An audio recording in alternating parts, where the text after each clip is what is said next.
plan gouvernemental vélo et mobilité active présenté il y a un an ambitionne de tripler la part modale du vélo pour atteindre 9% en 2024, autant pour des raisons sanitaires qu'économiques. Dans l'agglomération bayonnaise, malgré un plan de déplacement urbain débuté en 2004 et un plan vélo en tout point remarquable, la part modale du vélo est de 1%, contre 3% de moyenne en France et 16% à Strasbourg. Comment est-ce possible alors que la majorité des déplacements fait moins de 3 km, distance où le vélo est bien plus efficace que l'automobile? Pourquoi ce plan vélo n'est-il pas respecté? C'est simple, nous sommes dans le monde des idées reçues, les bénéfices et les risques sanitaires liés aux différentes modalités de transport routier sont parfaitement connus scientifiquement et n'ont pas besoin d'être démontrés, mais leur impact sur la santé n'est pas mesuré, ou quand il l'est, ces résultats ne sont pas connus et pas diffusés.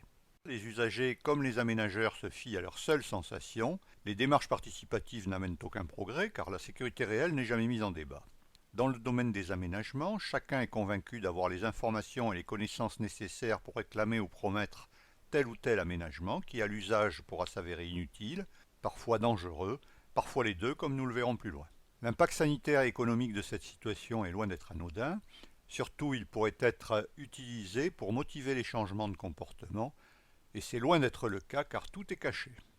Que va-t-il se passer si on tourne le dos à la voiture et qu'on enfourche son vélo pour aller travailler ou pour aller à l'école? Les pertes et les gains que l'on peut attendre d'un tel changement sont parfaitement évaluables. Les choses à prendre en compte sont la sédentarité, la pollution, le bruit, les déterminants de santé sociaux et territoriaux, les accidents et le retentissement du changement climatique. Il existe par exemple un logiciel de l'Organisation mondiale de la santé, HIT, qui permet de mesurer de façon globale le gain annuel par nouveau cycliste. Il est d'1 heure de vie en plus pour 2 heures de vélo et ça représente une économie annuelle de 2 000 euros. L'activité physique est en effet l'élément bénéfique par excellence alors que la sédentarité tue.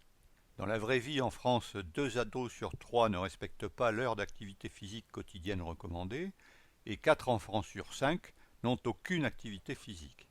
Pour les adultes, plus d'1 sur 2 est sédentaire. Le risque est équivalent à celui du tabac, mais on n'en parle pas. On n'explique pas non plus aux gens que monter sur un vélo entraîne un bénéfice 30 fois supérieur au risque d'accident. Au moins une raison évidente. Pendant que l'on prescrit à certains du sport sur ordonnance, on peut vendre des SUV aux autres. Le message est au minimum paradoxal. Il banalise les distances pour aller faire ses courses, habiter en banlieue, alors que l'énergie va être de plus en plus rare et de plus en plus chère, sans parler des taxes.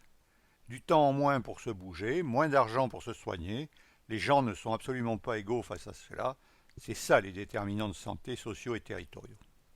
La pollution de l'air est un autre exemple de mésinformation et c'est aussi un déterminant territorial.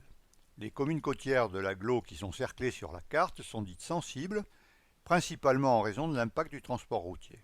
Normalement, selon la loi, ces communes devraient privilégier la lutte contre la pollution de l'air par rapport à l'action climatique. Encore faudrait-il que les gens le sachent, qu'on leur explique que le diesel émet moins de CO2 mais beaucoup plus de polluants, que c'est la même chose avec le chauffage au bois sauf à avoir un foyer fermé hyper performant, et bizarrement on ne nous parle que du climat. En fait, ce n'est pas vraiment surprenant. On a tout simplement oublié de mesurer les polluants et les gaz à effet de serre dans l'agglomération. Pourtant, il y a 3 planifications censées s'en occuper.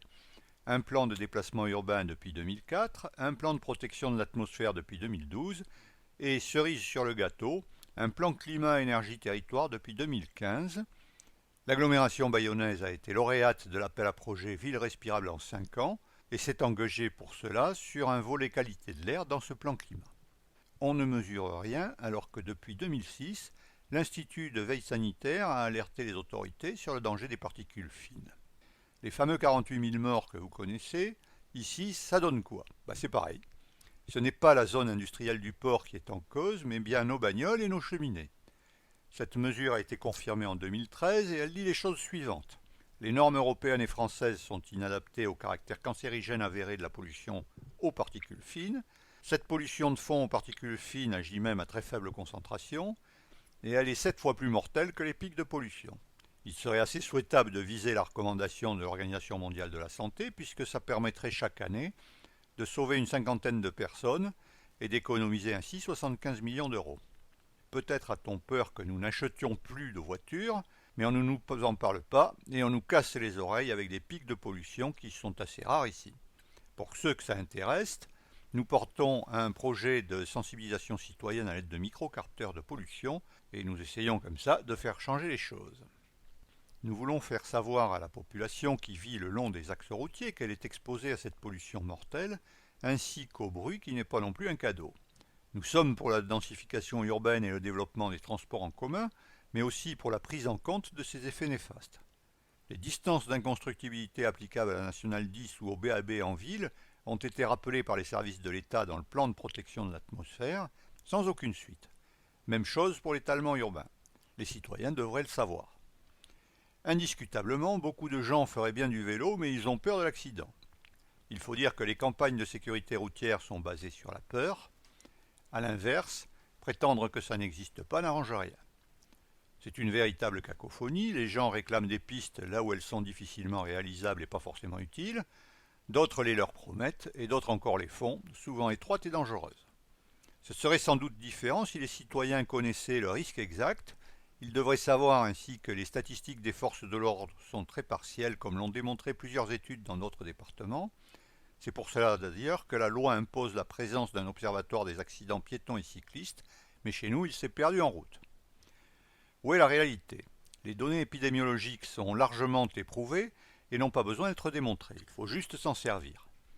La majorité des accidents surviennent aux intersections des aménagements cyclables. Les accidents les plus graves se produisent avec bus et poids lourds ou en cas de vitesse élevée, 50 km/h et plus. Les axes de prévention doivent découler de ces données, pas des fantasmes ou du clientélisme. Les grands axes structurants concentrent la moitié des accidents graves et surtout la totalité des accidents mortels, alors qu'ils ne représentent que 10 à 20% de la voirie.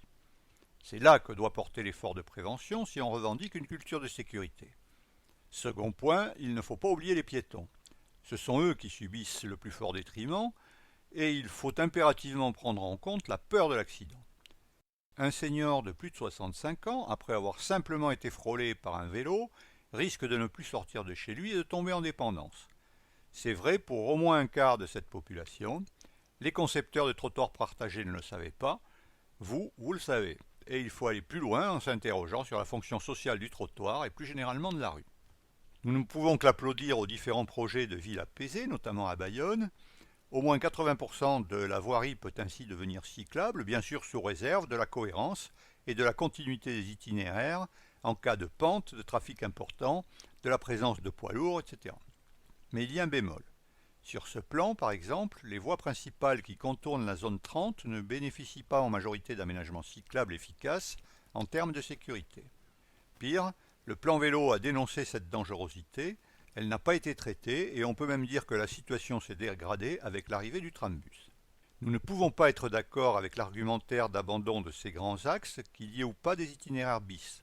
Le plan vélo les a jugés stratégiques pour les cyclistes et c'est bien l'absence d'aménagement ou leur mauvaise qualité qui sont responsables de cette absence de cyclistes. Pas l'inverse. Nous insistons sur la responsabilité de l'aménagement dans la survenue des accidents les plus graves et malheureusement ce risque n'est pas pris en compte comme dans ce petit exemple.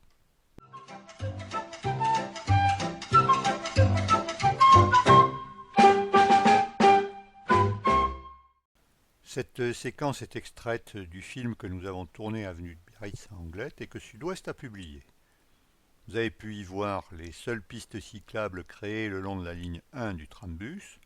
L'aménagement est parfaitement lisible au sens où les usagers suivent scrupuleusement leur propre voie. Malheureusement, ces voies sont trop étroites et façonnent des trajectoires trop proches. La place manque pour respecter les distances de sécurité lors des dépassements. Le lien entre cette configuration et le risque accidentel est scientifiquement démontré mais n'a pas été pris en compte. C'est grâce à ce type d'aménagement que la part modale du vélo plafonne à 1%. Toute personne qui a été frôlée par un trambus n'y revient pas. L'effet de souffle est en effet impressionnant et il passe vraiment très près, bien moins d'1 mètre. La décision de ne pas activer les emplacements réservés au PLU appartiennent aux politiques, mais devant l'emprise manifestement insuffisante pour ce type d'aménagement, n'aurait-il pas mieux valu faire une bande cyclable dans le sens de la montée comme le préconisait le plan vélo?